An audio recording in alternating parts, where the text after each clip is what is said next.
नमस्कार मित्रांनो, जय महाराष्ट्र. 22 आमदारांनी अजित पवारांची साथ सोडून पुन्हा शरद पवारांकडे. मित्रांनो, राष्ट्रवादी काँग्रेसचे अध्यक्ष शरद पवार आणि उपमुख्यमंत्री अजित पवार हे दोन्ही दिग्गज नेते सध्या एकमेकांच्या विरोधात आहे.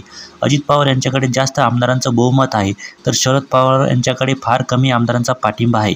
असं असताना शरद पवार गटाच्या खासदार सुप्रिया सुळे यांनी आज राष्ट्रवादी काँग्रेस पक्षात आणि पवार कुटुंबात कोणतीही फूट पडलेली नाही असं वक्तव्य केलं आहे. त्यानंतर शरद पवार गटाचे आमदार आणि शरद पवार यांचे नातू रोहित पवार यांनी सर्वात मोठा गौप्यस्फोट केला आहे. आगामी लोकसभा निवडणूक पार पडल्यानंतर अजित पवार गटात गेलेले राष्ट्रवादीचे 22 आमदार परत शरद पवारांकडे येतील असा मोठा दावा रोहित पवार यांनी केला आहे. त्यामुळे अनेकांच्या भुवया उंचावल्या आहेत. रोहित पवार यांनी TV9 मराठीला प्रतिक्रिया देत असताना याबाबत मोठा गौप्यस्फोट केला आहे. त्यामुळे पडद्याच्या राजकारणात पडद्यामागे काहीतरी मोठं घडतंय याचे स्पष्ट संकेत मिळताना दिसत आहे. मित्रांनो, तुम्हाला काय वाटतं?